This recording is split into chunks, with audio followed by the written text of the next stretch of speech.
Society सदगुरु building की 12वीं मंजिल पर सैफ करीना के घर में तांडव करने वाला शख्स सलाखों के पीछे है।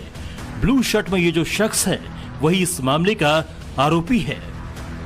नाम मोहम्मद शरीफुल, उम्र 30 साल, पता नॉल सिटी, जिला झलोखाठी, बांग्लादेश।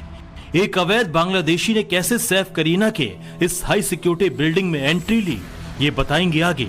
पहले ये समझिए वारदात के 72 घंटे के बाद कैसे मोहम्मद शरीफुल तक मुंबई पुलिस पहुंची।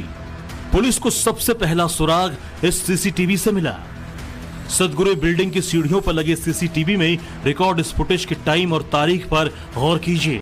16 जनवरी और रात के 1:37 का वक्त। पीठ पर बैग के साथ एक शख्स जिसने अपना चेहरा गमछे से ढक रखा है, वो दबे पांव और नंगे पैर ऊपर की ओर जा रहा है। अब 2:33 के फुटेज को देखिए। वही शख्स जिसका चेहरा अब साफ दिख रहा है, गमछे को गले में लपेट रखा है, और वही बैग जो जाते वक्त उसकी पीठ पर था, उसके साथ तेजी से सीढ़ियों से नीचे उतर रहा है। यानी वारदात को अंजाम देने के बाद मौके से 9-11 हो रहा है।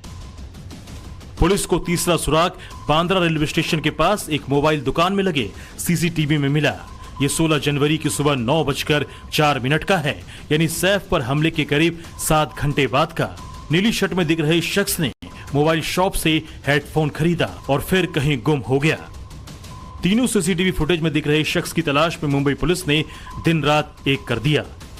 मुंबई पुलिस की 35 टीमों ने शहर का चप्पा चप्पा छान मारा। 15 से ज्यादा शहरों में हमलावर की तलाश की गई।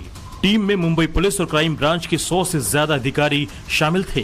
बांद्रा और दादर रेलवे स्टेशन के पास दिन रात आरोपी की तलाश की गई।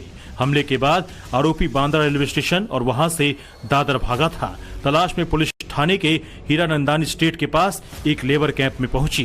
कंस्ट्रक्शन साइट पर मजदूरों ने पहचान विजय दास के तौर पर की, जिसके बाद पुलिस की टीम एक्शन में आ गई और आरोपी को गिरफ्तार कर लिया। कि मैं फिलहाल थाने में मौजूद हूँ, थाने के उस एग्जैक्ट स्पॉट पे जहां से इस मोहम्मद को गिरफ्तार किया गया था। थाने का ये हीरानंदानी एरिया है और ये जो जंगल मेरे आजू बाजू आप देख रहे हो, इसी के बीच वो छुपा हुआ था, जिसको रात को 2 बजे यहाँ से उठाया गया, अरेस्ट किया गया। ये थाने का हीरानंदानी एस्टेट है। जो बिल्डिंग्स आपको नजर आ रही है, ये थाने की हीरानंदानी एस्टेट की कुछ प्रोजेक्ट्स है और यहाँ पे नजदीक ही कुछ नए रियल एस्टेट प्रोजेक्ट्स भी बन रहे हैं, जिसके लेबर्स, उसके साथ ही मेट्रो कंस्ट्रक्शन के लेबर्स इस लेबर कैंप में रहते हैं। इन लोगों में मुंबई पुलिस सबसे पहले यहाँ पे पहुंच के इन लोगों में पूछताछ की गई। साधारण शाम को 7 बजे यहाँ पे पूछताछ शुरू की।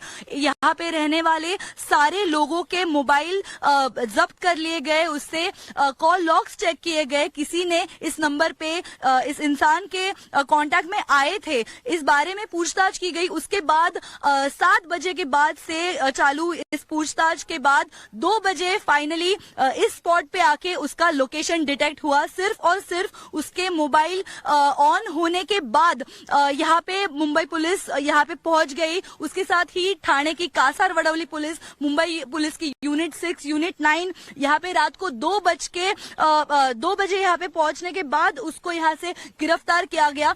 विजय दास नाम के इस आरोपी को गिरफ्तार कर जब मुंबई पुलिस ने पूछताछ शुरू की तो एक और जहां सैफ पर अटैक की गुत्थी खुलती चली गई, तो वहीं इस शख्स की असली जन्म कुंडली भी दुनिया के सामने आ गई।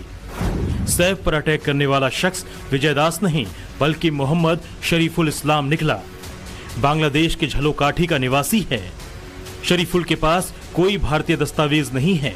5 से 6 महीने पहले आरोपी मुंबई आया था और 15-16 जनवरी की रात चोरी के इरादे से सैफ करीना के घर में घुसा था।